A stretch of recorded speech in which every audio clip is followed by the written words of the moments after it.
Ekizibu ekisinga obunene ku nsi kye kino. Ekizibu ekisinga obunene ku nsi kye kino. Omwoyo ogudukanya amadiini n'amakanisa gali mu nsi kati si gwa Katonda ne Yesu Kristo. Ekyo kyekizibu ekinene ekisinga okubonyaabonya ensi eno nga bwe mugiraba. Omwoyo guno ogudukanya amadiini n'amakanisa gali mu nsi kati gwalagibwa Yesu Kristo n'abatume be abaasooka ne bagulaga nti gwakujja mu nsi. Kyeba mulaba amadiini n'amakanisa ge mulaba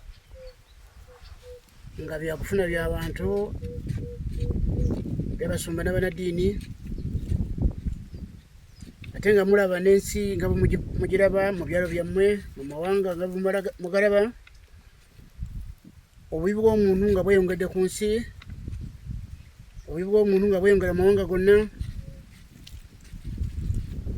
ebizibu nga byeyongedde mu nsi, teri mirembe mu mitima gy'abantu, teri mirembe mu maka, teri mirembe mu mawanga.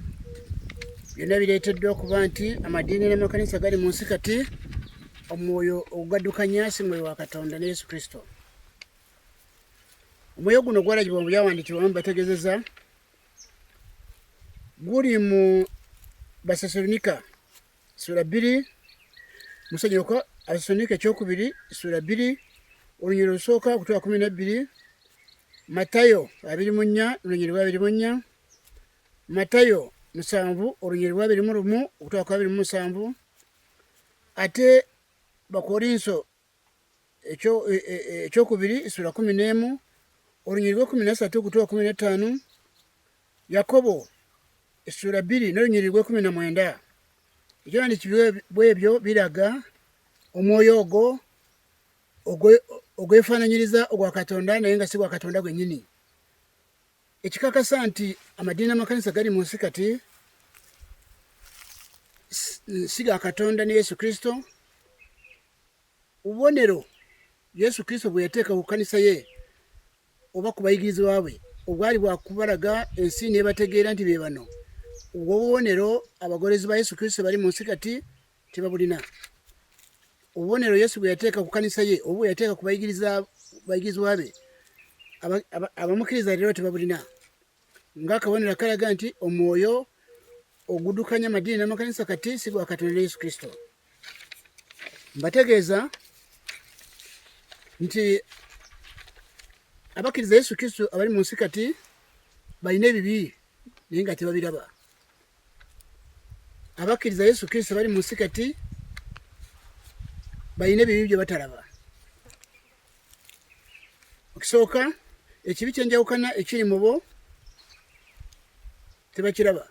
Ekibi kyenjawukana nga bwe mulaba okwesalamu n'okwawukana okuli okw'amadiini n'amakanisa gabakkiriza Yesu Kristo nga bwe mugalaba, ekibi kino kyenjawukana ekiri mu bo tebakiraba. So nga ekibi kino kikontana n'okwagalana Yesu Kristo bye yalagira ekkanisa ye. Okwagalana n'obumu bwe bubonero obwali bwakulaga abayigirizwa ba Yesu Kristo okusobola okubaawula n'abantu balala. Ebyawandiikibwa bikiraga bulungi. Bw'osoma Yokaana ebbaluwa esooka sura 5 olunyiri olusooka, Yokaana sura 13 olunyiri lwa 3 okutwa 35, Yokaana sura 17 olunyiri lwa 21 okutwa 23, Bagalatiya 6 n'olunyiri lw'okubiri, n'ennyiriri endala nnyingi mu byawandiikibwa mu ndagaano mpya.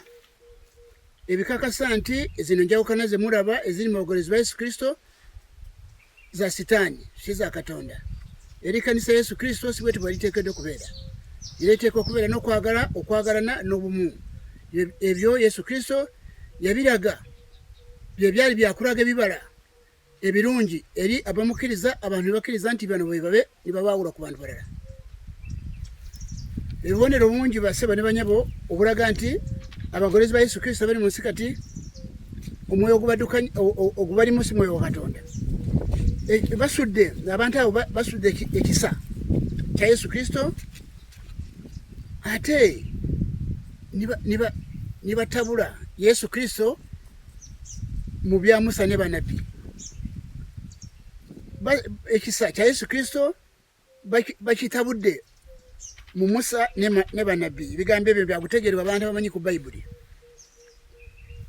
Kubanga kyeva mulaba esente ze basolooza ku bantu abasoma n'abannaddiini, sente zonna ze basolooza Yesu Kristo aziragiranga mu ndagaano y'empya, ng'akabonero akalaga nti ekisa n'amateeka ga Musa, ekisa kya Yesu Kristo n'amateeka ga Musa babitabudde. Ekisa ne kibula, ensi n'esigalira awo. Kale yeetegedde Yesu. Ekirala nga tukyali ku ekyo, Bagalatiya 4 n'olunyiriri 21 okutuuka 31, Ebbulaniya 7 n'olunyiriri 11 okutuuka 14, Bagalatiya 3 n'olunyiriri 15 okutuuka 26. Ebyo biraga nti obwakabona bwa Yesu Kristo bwali buteeka okubeera bulala n'obwakabona bwa Musa obw'endagaano bwa Kileevi bw'endagaano nkadde ya Musa nga bulala. Kakati ensi eri mu kizibu, abagoberezi ba Yesu Kristo tomanyi kigenda mu maaso. Ekirala, obukulembeze bw'amadiini n'amakanisa bali mu nsi kati nga bwe mubulabo bonna, basunga n'abannaddiini bali mu nsi kati. Abantu bano Omwoyo wa Katonda si abalonda.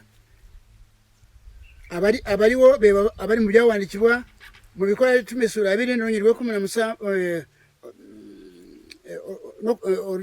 Bikola by'Ebitume Essuula 2 n'olunyiriri 29 n'okutuuka kwa 31. Abo be bakulembeze b'amadiini n'amakanisa bali mu nsi kati.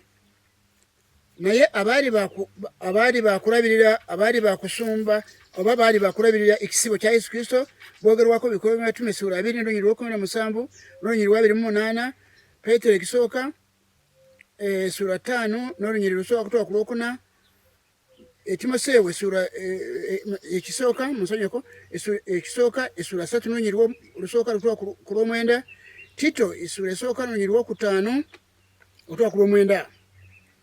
Abo iyo ye layini oba zenyiriri ezayizira abantu abaali bakufuuka abalunzi b'ekisibo mu kanisa ya Yesu Kristo, be bali mu byawandiikibwa ebyo byensomye.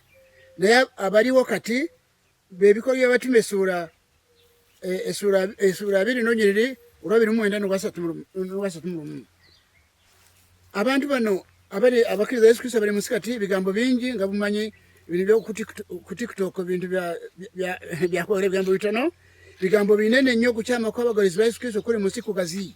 Kyeva mulaba ensi yonna evunze. Bano bali abaana byabufuzi abali mu nsi, abantu bali mu nsi, abasinga obungi bagoberezi ba Yesu Kristo, abasinga obungi bagoberezi b'amadiini n'amakanisa. Naye mulaba gwe bafaanana mu zi gavumenti, mulaba bajjudde obubbi, bajjudde buli b'enguzi, bajjudde obulyake bwa buli ngeri, obulimba, makago n'amafu, buli kintu kifu, kubanga omwoyo oguddukanya amadiini n'amakanisa gali mu nsi kati mufu, mwoyo wa Setaani. Kubanga obubonero Yesu Kristo bwe yateeka ku kanisa ye tebuliiwo. Okwagala n'obumu, okwagalana n'obumu, okwagala tteeka lya Yesu Kristo, okwagalana obumu Yesu Kristo yabwagala mu kanisa ye, okwagala abantu bali bakubeera mu kwagala kwa Katonda abakkiriza Yesu, naye byonna tebiriiwo. N'ekyo mbategeeza bino biwanvu. Abantu abali mu nsi kati abakkiriza Yesu Kristo tebali mu bwakabaka bwa Katonda nedda, kubanga mu bwakabaka Katonda kiriyo obutuukirivu n'emirembe n'essanyu mu Mwoyo Mutukuvu. Naye abantu abakkiriza Kristo leero bajjudde ebibi n'ebizibu, ng'akabonero akalaga nti tebali mu bwakabaka bwa Yesu Kristo, bwa Katonda Yesu Kristo bwayogerako, nga bwe buli mu Baluumi Essuula 14 olunyiriri 17 n'olw'18. Obwo bwakabaka tebuliiwo obwa Katonda. N'olwekyo nebaza Katonda ku lwammwe, ebigambo byakujabulajabula, tugende mu maaso. Ndi muwandiisi William Gaston Baguma, ayatumibwa Yesu Kristo 1948. Mwebale nnyo, mwebale ddala.